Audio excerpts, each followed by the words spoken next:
La desaparición de los miembros de una expedición que pretendía buscar oro en el Golfo de California consolida una de las leyendas más perturbadoras de México. Conozcamos el misterio de la Isla Tiburón y la expedición Grindel.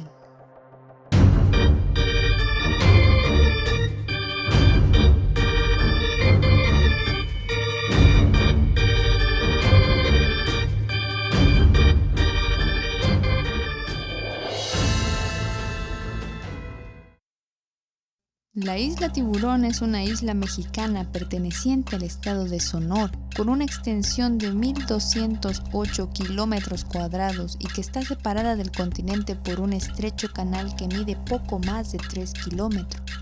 Por su carácter insular se encuentran condiciones muy especiales para el desarrollo de sus especies. No obstante, la isla Tiburón es representativa tanto en su flora como en su fauna de la región más árida del centro de Sonora. Su clima es bastante seco, más aún desértico. Dentro del desierto de Sonora existieron dos culturas fundamentalmente opuestas. En la costa, grupos sin agricultura nomádicos, organizados en bandas pertenecientes al tronco Jocano, los Seris, y los grupos de tierra adentro con agricultura, del tronco Yuto-Nahua o Uto-Azteca, como los Pápago, Pima y Yaqui, en el extremo sur del desierto. Particularmente, la isla Tiburón está habitada en su mayoría por indígenas seris, quienes consideran al territorio como sagrado.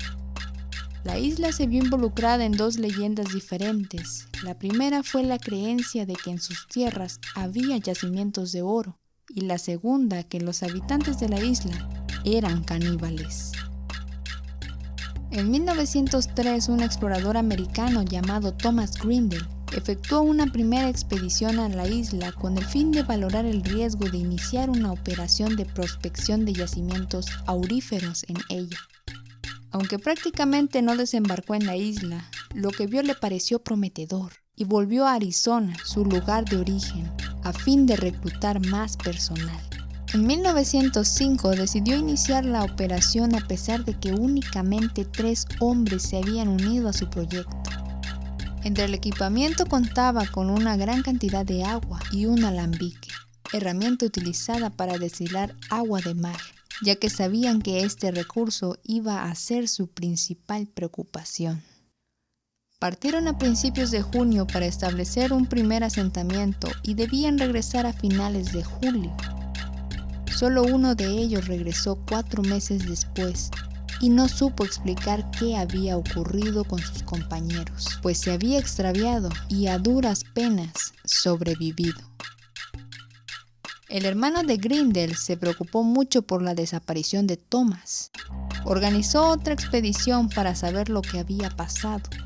A su llegada a México, un grupo de cazadores les informaron que algunos americanos habían sido asesinados en la isla.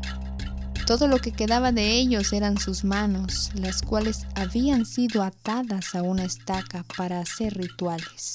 Les dijeron que los habitantes de la isla, los llamados seris, les habían despedazado lentamente para irlos comiendo poco a poco. Aún así, la segunda expedición decidió ir a la isla Tiburón para confirmar que habían muerto. Recorrieron la isla para saber si la historia de las manos era cierta, pero lo único que encontraron fue el cadáver de una mula, un rifle y el diario de Thomas Grindel. No hubo ni cuerpos ni manos que encontrar. Los restos de Grindel fueron encontrados 2 años más tarde, en la forma de un montón de huesos. No hubo represalias con los seris, aunque se dejaron de hacer expediciones a la isla por motivos evidentes. Hasta acá tenemos una historia sumamente macabra, una historia que perpetúa la imagen despiadada de los seris, pero lamento decirte que la realidad es muy distinta. ¿Los seris realmente eran peligrosos? Para poder responder esta pregunta necesitamos conocer un poco sobre sus orígenes. Por su cultura, los seris eran la antítesis de lo que necesitaban los españoles. Su territorio no era fácilmente aprovechable, no tenían riquezas acumuladas, no producían lo suficiente para hacer redituable la conquista, y eran inútiles como mano de obra para cultivar y servir, ya que desconocían esas actividades. Por ello, los seris conservaron durante más tiempo que otros pueblos indígenas su autonomía y su cultura. Durante el periodo colonial, los contactos más estables se dieron entre los seris y los jesuitas, quienes intentaron concentrarlos en pueblos para evangelizarlos y enseñarles labores agrícolas. Ninguno de sus esfuerzos tuvo éxito y los seris siempre regresaron a la vida del desierto, por lo que fueron considerados como un grupo belicoso, dedicado al pillaje, robo y matanza del ganado de los blancos. Los españoles primero y los mexicanos más tarde, no con políticas de conquista y colonización, sino de exterminio. Eso condujo al aniquilamiento casi total del grupo. Cabe remarcar que los seris nunca fueron formalmente conquistados, y menos aún evangelizados y pacificados. Poco a poco fueron confinados a la parte más inhóspita de su territorio, diezmados en su número y obligados a aceptar intercambios no siempre ventajosos con los colonizadores no indígenas. Los seris defendieron ferozmente su hogar, resistiendo cada ataque. Ciertamente aprendieron a desconfiar de otras personas, pero resulta bastante lógico después de todo lo vivido. Se volvieron celosos de su territorio y no permitirían que cualquier persona entrara. Y a diferencia de lo que se cuenta, Thomas Grindel no fue el primer explorador en pisar la isla.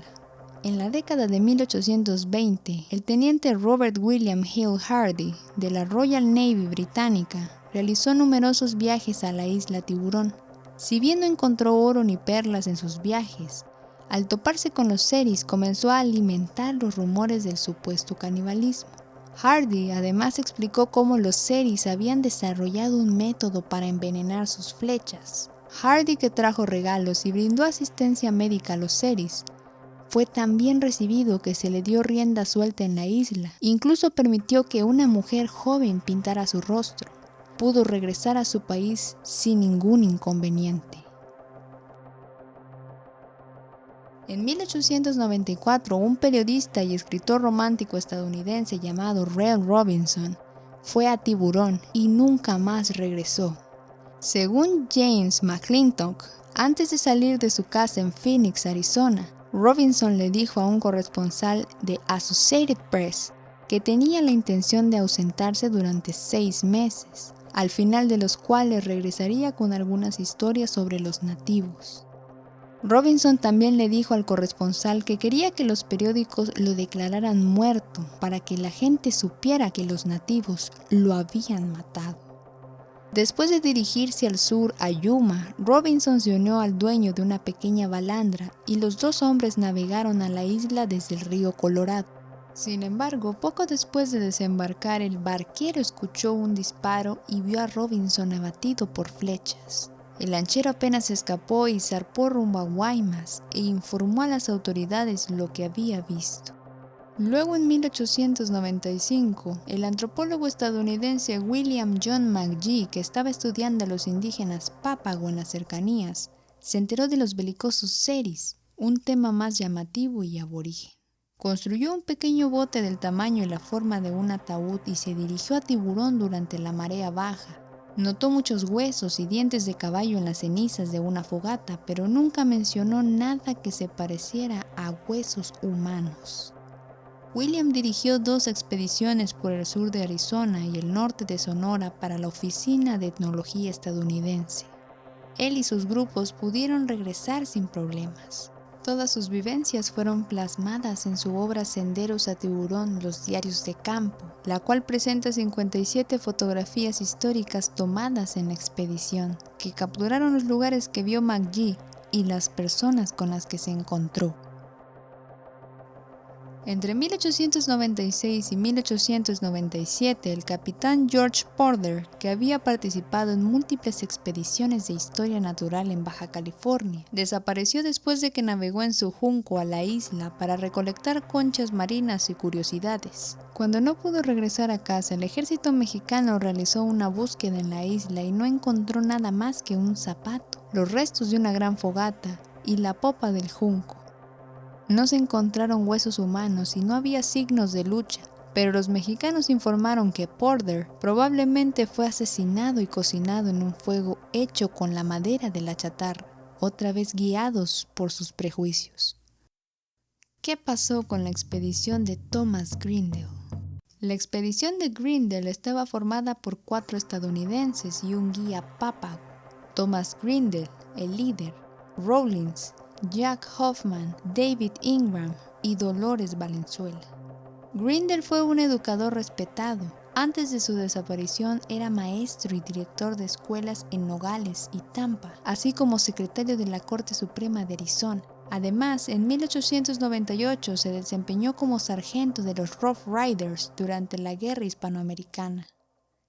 La expedición partió de Nogales, Arizona, en el verano de 1905 y se dirigió al sur hacia Hermosillo. Con ayuda del comandante de los rurales, recogieron al guía Papago algunas provisiones, caballos, mulas y agua.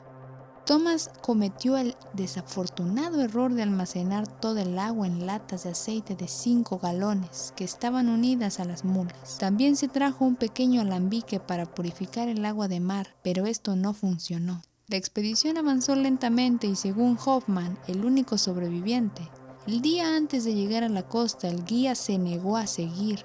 En ese momento ya estaban casi fuera del agua y encontraron que el estrecho que conectaba la isla con el continente era intransitable.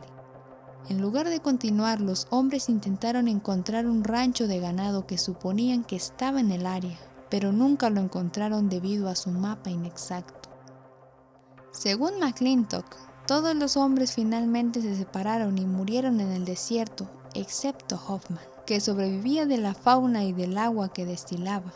Cuando finalmente logró ponerse a salvo el 5 de noviembre de 1905, Hoffman descubrió que había estado solo durante 4 meses y que había caminado alrededor de 150 millas desde Tiburón hasta un punto cercano a Guaymas, atravesando desiertos, pantanos y terrenos montañosos. Una vez que estuvo saludable nuevamente, ayudó a Edward Grindel, hermano de Thomas, a buscar el resto de la expedición. Otra expedición dirigida por Edward Grindel partió para encontrar los restos de los expedicionarios. El entonces gobernador Rafael Izabal aprobó la búsqueda de Edward Grindel, quien reclutó a 12 exploradores Papago para buscar a Valenzuela, quien supuestamente le tenía miedo al gobierno, ya que se consideraba un delito que un guía regresara sin guiar a su gente de vuelta a salvo. La primera pista apareció en Coyote Springs, Nuevo México, seguido de un campamento en un lugar y otro campamento más adentro. Descubrieron artefactos de la expedición, incluido un libro sobre ciencias marinas perteneciente a uno de los expedicionarios, así como los cadáveres del animal de carga. Además, los Arizona Rangers se unieron infructuosamente a la búsqueda. El lunes 25 de diciembre de 1906 se encontró el cadáver de Thomas Grindel y se confirmó que había muerto por deshidratación. El cuerpo del guía Valenzuela nunca fue localizado, dejando a Hoffman como el único sobreviviente confirmado. Tras conocerse la verdad, Edward decidió vender la historia siguiendo los rumores que apuntaban a los Seris. Registró el ataque de los despiadados Seris en la revista The Wide World Magazine, lucrando con la tragedia. El 26 de diciembre del mismo año, The New York Times publicó: prospectores que llegan hoy desde la Baja California informan del hallazgo de los restos de Thomas Grindel y su grupo, cuya desaparición hace 2 años se convirtió en un incidente internacional que nunca fue resuelto. Edward Grindel ahora podrá cobrar el seguro de vida de su hermano. Cuando se descubrió el cuerpo de Thomas, Edward pudo cobrar el seguro. Sin embargo, poco o nada le duró la satisfacción, debido a que tenía que solventar el costo de la expedición, que finalmente superó el dinero cobrado.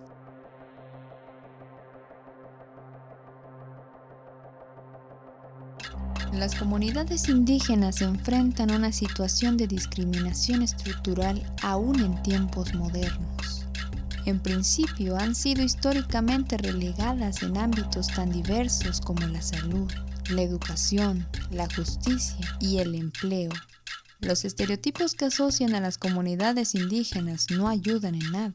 En palabras de Sócrates Ramón Rodríguez Félix, miembro de la etnia Comcaac del estado de Sonora, a lo largo de la historia de la humanidad, las etnias han sido y siguen siendo objeto de estudio de los investigadores, pero no dejan ninguna retribución al pueblo, y sí se llevan los conocimientos. En los pueblos o ciudades alrededor de las comunidades indígenas, existe mucha discriminación hacia las personas originarias. La discriminación, el rechazo, el abandono, la violencia, la desigualdad, la exclusión, la falta de recursos y oportunidades se siente más cuando eres parte de un pueblo indígena. El problema no es que los exploradores ingresaran a la isla y se relacionaran con los seris, sino las intenciones de por medio. Esto tiene que ver más bien con los rumores esparcidos y poco fundamentados. Los investigadores atacados no son más que víctimas colaterales de la violencia en la que fueron orillados a vivir los seris hórridamente masacrados por el Estado, que en principio debía protegerlos. Imagínate vivir con el miedo constante de ser conquistado y menospreciado en tu propio territorio. No hay justificación para ningún acto de violencia, pero estigmatizar a los seris como caníbales sin ninguna manera de corroborar lo dicho, eso sí fue devastador para la comunidad entera. En 1975, con algunos decretos de por medio, el presidente Luis Echeverría declara el Canal del Infiernillo como zona de pesca exclusiva seri y les otorgó simbólicamente como posesión comunal la isla Tiburón, decretada a su vez como zona de reserva ecológica. Hoy en día los indígenas seris se dedican a la comercialización de artesanías como canastas, joyas y figuras hechas a mano. Baja California y las ciudades de México ofrecen museos que representan a los seris, sus luchas y su cultura. Esparcir esta historia sin cerciorarse de la veracidad de la misma revictimiza y pisotea las raíces de los pueblos originarios involucrados. Si te gusta este tipo de contenido, no olvides suscribirte. Tu apoyo me ayudará a seguir compartiendo más material de este estilo. Soy Bonnie. Nos vemos en un próximo video.